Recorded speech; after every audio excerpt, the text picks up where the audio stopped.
On parlait cette semaine d'hygiène de vie, notamment en termes de comportement alimentaire pour les danseuses que vous avez découvert toute cette semaine. Le comportement alimentaire, il en est encore question aujourd'hui parce que ça peut poser quelques soucis.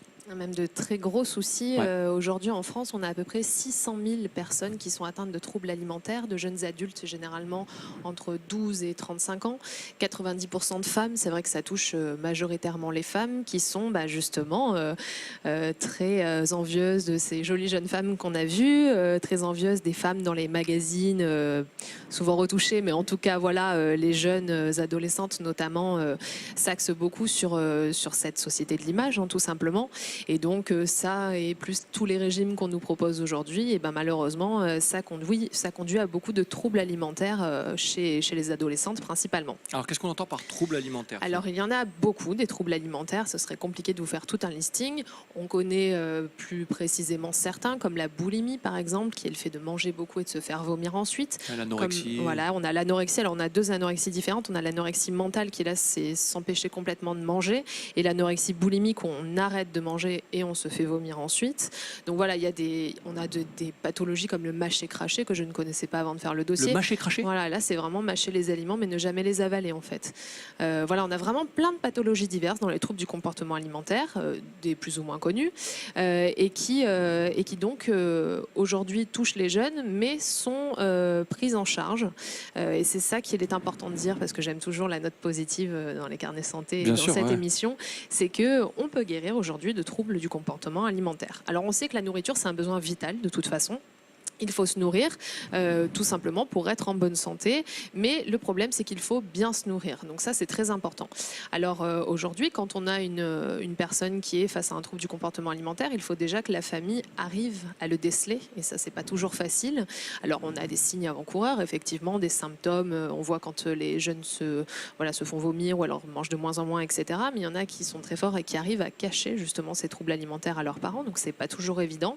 C'est pour ça qu'aujourd'hui quand on prend en charge une personne atteinte de troubles alimentaires, on a vraiment une prise en charge pluridisciplinaire. C'est-à-dire que c'est d'abord le médecin généralement qui va réussir à déceler, si encore les jeunes vont chez le médecin, mais bon ça c'est encore autre chose, mais voilà, généralement le médecin peut arriver à déceler le trouble et à le prendre en charge et à prendre surtout toutes les pathologies associées entre guillemets.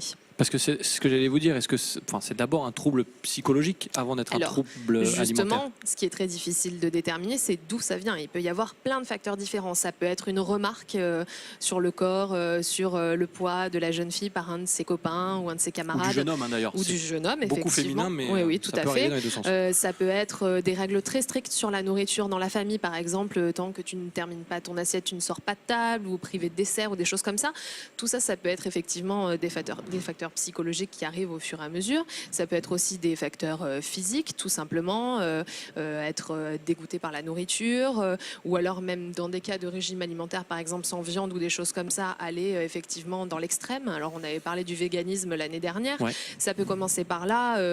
Pas toujours, bien sûr, mais ça peut être j'enlève la viande, puis j'enlève les œufs, puis j'enlève le poisson, et plus je me prive. Et effectivement, il nous manque des compléments. On a besoin de compléments alimentaires parce qu'il nous manque effectivement des bases pour être bien au quotidien. Donc effectivement, on a ce médecin qui va arriver à déceler ça. Après, on a la psychologue qui va aussi, le ou la psychologue qui va entrer en jeu. Là, c'est important. Il va y avoir un vrai accompagnement qui va permettre aussi à l'adolescent de comprendre pourquoi il se prive, d'où ça vient en fait, tout simplement, essayer de retrouver la source, l'origine du problème. Et on a bien sûr le ou la nutritionniste qui là va venir aider en expliquant qu'il faut manger mais correctement et réapprendre à manger en fait à la personne qui est atteinte de TCA, donc trouble du comportement alimentaire, parce que c'est ça en fait. Aujourd'hui, il faut apprendre à ces personnes, leur réapprendre à manger et à manger correctement. Donc ne pas se priver, ne pas faire de boulimie non plus, et trouver le juste équilibre au quotidien. On est en période de rentrée, est-ce qu'on fait de la pédagogie à l'école là-dessus? Est-ce que le médecin scolaire, alors je ne sais pas si, à quel moment de l'année il intervient, le médecin scolaire, mais est-ce que c'est son rôle aussi de déceler ça? Alors ça peut l'être effectivement, mais après c'est pas non plus il n'est pas non plus au quotidien avec les élèves, donc voilà, ça vient vraiment généralement de l'entourage proche, c'est-à-dire que c'est la famille, le parent qui va s'en rendre compte, une amie ou un ami aussi qui peut voir les problèmes que rencontre, parce que c'est vrai quand votre enfant mange à la cantine par exemple, vous ne savez pas ce qu'il a mangé à midi, le soir il peut vous prétexter un mal de ventre en vous disant ah, maintenant j'ai pas très faim, je vais me coucher, ça peut être voilà vraiment. C'est quand même très très difficile à déceler comme mal. Mais c'est la première fois. Ça vous était pas arrivé ça? Voilà, si vous comptez poser la question à Rémi s'il souffre de troubles du comportement alimentaire, il va vous répondre non d'une manière générale, donc ça va aller très très vite normalement. Rémi, oui. Comment ça va? Bon appétit. Pour la chronique de Coralie. Ouais. Non, je souffre pas de troubles alimentaires. Voilà, non mais. Devine. Non mais bon, écoute, on est à Contes là. Parle-moi de Contes. Mais on va en parler avec Monsieur le maire. Mais comme la sonnette a retenti pendant la chronique de Coralie, on se permettait de te poser la question. Oui, tu as bien fait. Voilà, le dessin avance? Ah ben regarde, oui, il avance. On veut pas trop en voir, hein. Vraiment, j'ai hop, voilà, c'est bon, pas trop. Monsieur le maire a jeté un petit coup d'œil furtif. Oui. Bon, alors ça donc. va. Il n'a rien vu. Bon, tout se passe bien pour toi. On a dit que les troubles du comportement alimentaire, c'était pas pour toi. Tout va bien? Voilà, tout va très très bien. Très bien, c'était le petit point santé Molinari. Oui, merci Rémi. Mais enfin, moi j'aurais aimé parler de Contes. Bon, tu ne veux pas apparemment. Écoute, c'est quoi? Peut-être si on a le temps, on enverra exceptionnellement un deuxième point P plus tard. Un point P? Un point P pour les voitures. Oui, pour les voitures. C'est le but quand même. Je suis passé au garage ce matin, ça m'a troublé moi. Sinon, vous savez quoi? Pas de stress, il y a point S. Pardon. Rémi, on revient dans 30 secondes. On finit avec Coralie, on est à toi. Ça marche. Point M, pardon, oui. Pardon. Je suis con. Coralie, on va conclure et après on parlera de Et compte donc, parce qu'apparemment Rémi est pressé, pardon. Effectivement, pour conclure peut-être, la famille a un rôle à jouer pour déceler la pathologie, mais aussi pour accompagner dans la guérison de l'enfant, de l'adolescent, etc.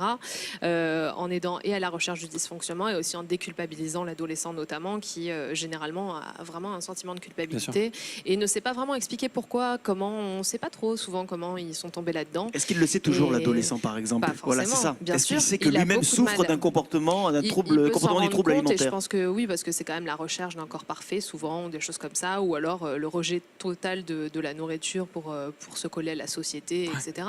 Mais effectivement, voilà, il faut qu'il s'en rende compte ou que quelqu'un s'en rende compte, qu'il soit vraiment bien pris en charge, et pour éviter tous les troubles qui peuvent suivre, notamment les maladies, les pathologies, la dépression, parce que souvent il y a de la dépression autour, il y a des maladies physiques aussi. Le fait de se faire vomir souvent, on a les dents abîmées par exemple. Voilà, on a plein de pathologies, de comorbidités qui peuvent être associées. Et donc c'est pour ça qu'il est important de surveiller entre guillemets les adolescents et d'essayer de déceler rapidement ce genre de pathologie pour la prendre le plus vite en charge. Toutes ces infos et bien plus encore à retrouver sur le site internet des carnets santé, www.lescarnetssanté.fr, et dans la version papier. Exactement, qu'on a pu découvrir en images grâce à vous et à Sébastien Lyotard. Regardez-moi ça, il est au taquet, il fait une rentrée Lyotard. Là, le premier trimestre, il est... Bon, on en reparlera. Merci Coralie Bouisset en tout cas pour...